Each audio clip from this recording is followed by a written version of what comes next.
Olá, sejam muito bem-vindos a mais um episódio do Mundo Exponencial. Eu sou Jones Brandão e vou atuar como host neste episódio. Este episódio está trazendo algum questionamento que vale você ficar com a orelha em pé, porque mexe muito ou vai mexer muito com o que a gente vê no dia a dia lidando com os alunos.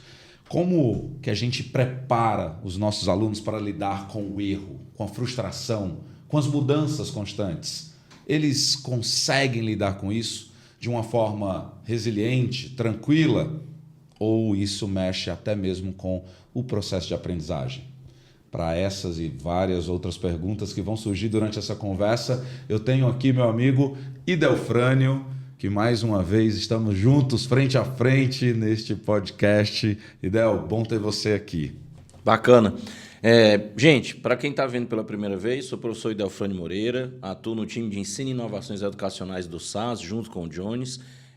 Já tivemos juntos aqui em alguns episódios e fiquei muito contente quando o pessoal trouxe aí o planejamento desse episódio de hoje por conta do tema que eu tenho dito por aí que a gente precisa olhar um pouco para fora do que a gente está acostumado a olhar lá na pedagogia, nas coisas de escola, como a gente fala, para a gente conseguir entender o que está se passando com as nossas salas de aula, com os nossos professores, enfim.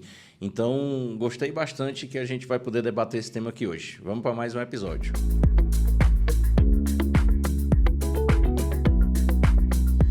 Simbora nós. E olha, Idel, a gente tem aqui hoje uma sequência que a gente vai lembrar muito do universo do dia a dia da escola, tá? Então, de cara, o que a gente começa? Tocou o sino, hora da chamada, tá? Vamos fazer uma chamada aqui. A chamada que eu vou fazer para você é: conta pra gente alguma aula que você, enquanto aluno, experimentou que continua na tua lembrança até hoje. Já arrepiei só de lembrar. Segunda série do ensino médio, que é assim que chama hoje, mas no meu tempo chamava segundo grau. Ainda era assim, já faz um tempinho. Professor de biologia, a gente estava na sala de aula esperando por ele, era a primeira aula da manhã, e abre a porta, ele põe a cabeça assim para dentro da sala e faz... Ele tinha o comando da turma, não precisava falar muita coisa que a gente entendia. Ficou todo mundo em silêncio. E aí ele faz um movimento assim, ajeita as cadeiras. Aí a gente foi, mexeu as cadeiras, fez um círculo. Ele bota a cabeça de novo na porta. Aí, silêncio. Aí entra com uma caixa alta assim, quadrada. Bota no meio da sala. Teve gente que quis se levantar e... Nossa, despertou a curiosidade de todo mundo. Ninguém, e sem dizer uma palavra. Uau! Aí ele usava manga longa, ele puxa as mangas aqui assim, ajeita a calça, fica acocorado na beira da caixa, bota o braço aqui assim, e aí um tempo que pra gente... Imagina. Sim. Um tempo pra gente longuíssimo. De repente ele dá um bote na caixa e tira de dentro da caixa uma serpente. Aí Não. ele passa de aluno por aluno e começa uma aula sobre ofídeos. A gente estava estudando zoologia. Aí o bacana, hoje como professor a gente fala muito isso. A gente já falou isso aqui em episódios anteriores. Você me pede para lembrar o que foi que ele falou do conteúdo de ofídeos? Não vou saber te dizer quase nada. Mas a experiência e o que ele fez e o que ele conseguiu... E o quanto isso me impactou depois. Para eu próprio ser professor, na hora que você fez a pergunta, eu já fiquei arrepiado só de lembrar. Muito legal, porque as experiências vividas em sala não tem a ver só com a mobilização dos conteúdos, né?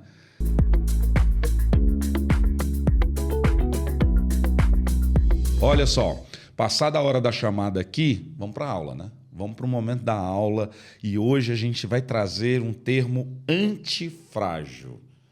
Idelfrânio, a gente já até ouviu alguma coisa por aí, provavelmente nossos ouvintes também, mas o que é antifragilidade dentro do contexto de educação?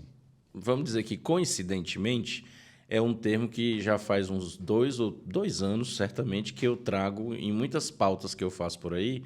O pessoal que já assistiu e pegou os slides, está lá nos slides. Eu faço a indicação da leitura, mas mais importante é o conceito. Vamos lá. A minha compreensão de antifrágil, antes de mais nada, como educador, é antifrágil é mais que resiliente. Antifragilidade é maior que resiliência.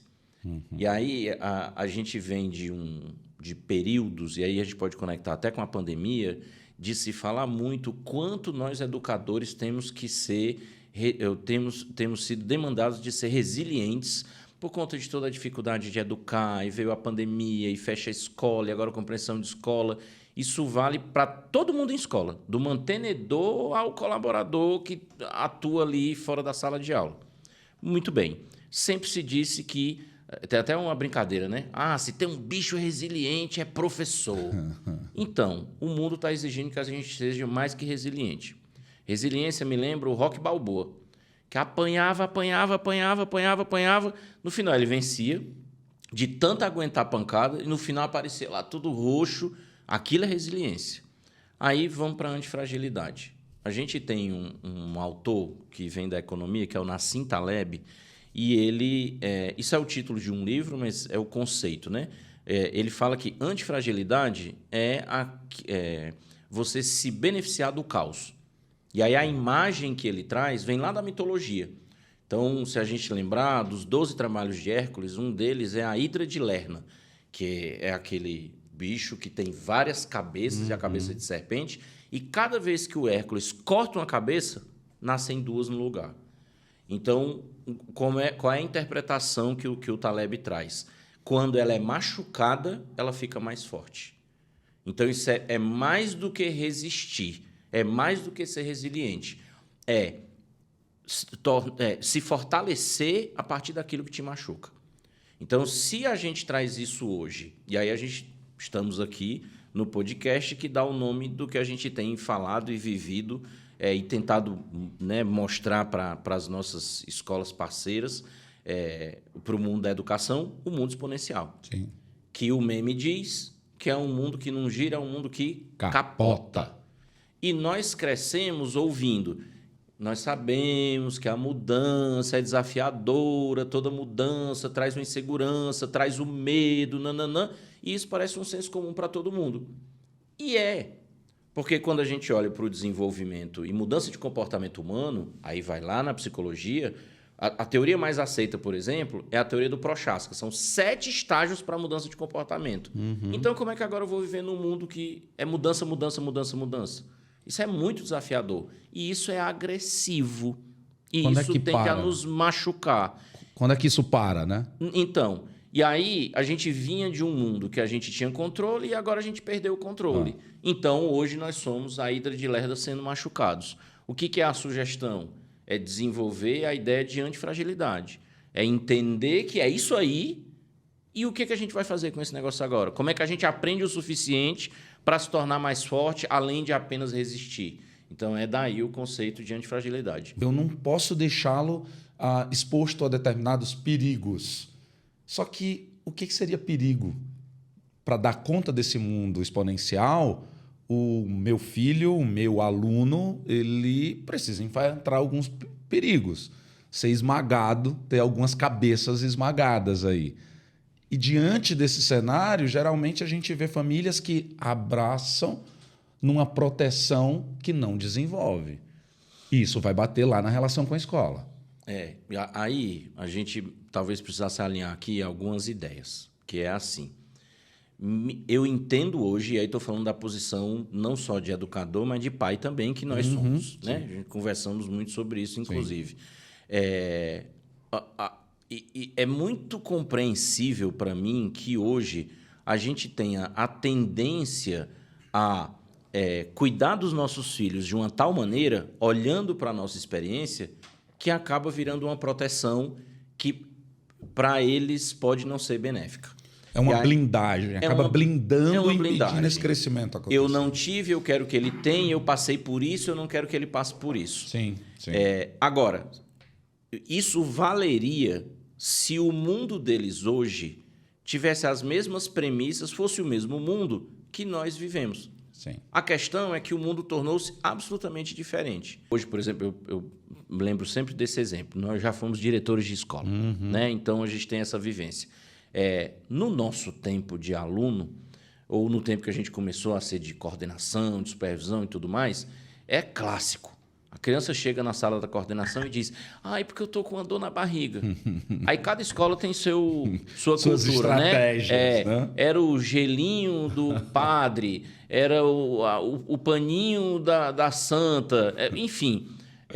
Não, vou botar aqui um gelinho na sua barriga. As gotinhas de água. As gotinhas, isso. Aí você espera aqui um pouquinho, se a dor não passar, eu ligo para o seu pai e para sua mãe.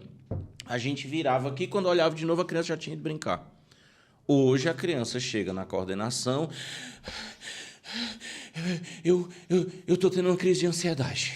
E aí, tá, vamos lá. Não, o meu pai já está ali fora. Mas como que seu pai já está ali fora? Já avisei para ele. Falei pelo WhatsApp. Vê como é tudo diferente. Yeah. E tem um ponto importante que é difícil para a gente definir e decidir se de fato ele está tendo uma crise de ansiedade ou se é uma coisa de criança. A escola treina a gente para quê? Ache a alternativa correta. A correta, né? Ache a alternativa correta. Marcou a alternativa correta? Certo, estrelinha e parabéns. 10. Não marcou a alternativa correta? X, grandão, em vermelho, não é mais em vermelho, estou criando, né? Estou lembrando aqui de uma imagem, e não foi correto. Aí veja, a ideia de antifragilidade, para colocar mais um ponto. Esse paradigma ele mudou. Quando chega, virada do século, a Carol Dweck vem lá na neurociência e mostra para a gente o mindset de crescimento. O que é a visão? Jones, você ainda não conseguiu. Sim. E enxergar ainda não conseguiu, coloca a coisa num termo que é assim, ok, como é que eu vou lidar com os meus erros? Porque eu consigo superá-los. Mas isso depende de você, aluno, depende de mim, professor, depende da estrutura. Isso é antifragilidade.